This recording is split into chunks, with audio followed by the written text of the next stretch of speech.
which isn't very often. I'm reasonably tough, but there are a lot around town just as tough and just as cheap. I fit a type, and in my business I was willing to play it up rather than try to cover. The cowboy at the gate waited for my answer. His metal name tag read, Buck McCarthy. I smiled and acknowledged my name. "I got a call from Judy Garland," I said. "She wants to see me." "I got the word," the cowboy said. "Slide over." I slid over, and the cowboy got in to drive after nodding to his assistant to watch the gate. Metro was class. 2 guards on a gate. I wondered if Jack Warner knew. The cowboy switched the Buick into gear and took off slowly between the huge yellow-gray airplane hangars that served as buildings. "You need a new heap," the cowboy said, trying to find second. "I just had it tuned," I said. A normal man would have given up and let me drive, but he played his part to the end. No mangy Buick was going to get the better of Buck McCarthy. Buck rode my Maverick past a few buildings and pulled in next to a line of low green bushes. A little man with a big hat was solemnly watering the bushes. He turned to watch as Buck stalled my car in second. Buck glared at the little man, who was part Japanese, but the little man smiled innocently and turned back to his bushes. It was a clear day, the sun was shining, and he wanted no trouble. Buck turned his glare on me.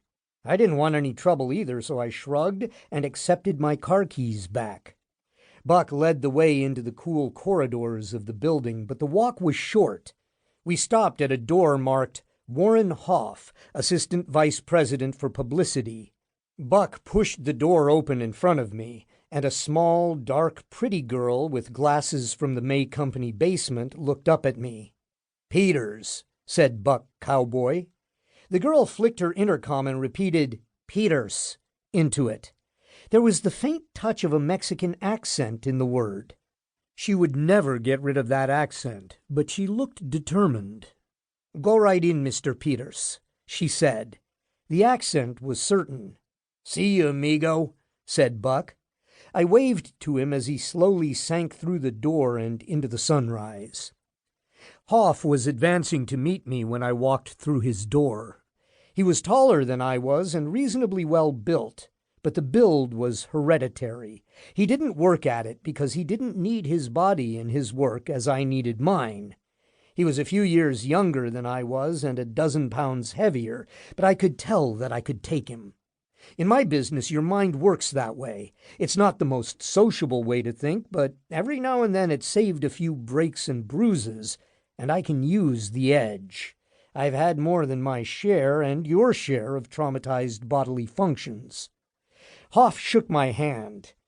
It was firm enough, and it fit his well-pressed, pinstriped suit. He didn't let go of my hand. Instead, he put his other hand on my elbow and rushed me out the door. The girl at the desk looked up as we passed, and I sought her eyes for an explanation. Hoff wasn't even looking at me. He had the determined stare of a delivery man with a heavy bundle he wants to get rid of. "I'm Warren Hoff," he said, turning his somewhat bland face to me with a quick smile and touching his neat brown hair to be sure it was still there. "I'm Toby Peters," I said, pulling my hand out of his grip, "and I'm not entered in this marathon." Hoff stopped. The Japanese gardener was looking at us. He looked reasonably sane, so I gave him a nod of the head to indicate what we both thought of the insanity of a movie studio. The gardener didn't want to be my partner and turned away. "I'm sorry," sighed Hoff, nodding apologetically, "but I think we've got to move quickly. It'll all be clear to you in a few minutes."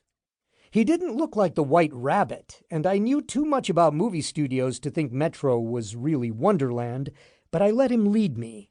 I had a few dollars in the bank for a job I had just completed for Errol Flynn, but it wouldn't last long, and MGM was the money studio. If an assistant vice president was leading me and apologizing, there must be a payoff. "Andy Markopoulos told me a few things about you," Hoff said, hurrying through the lot.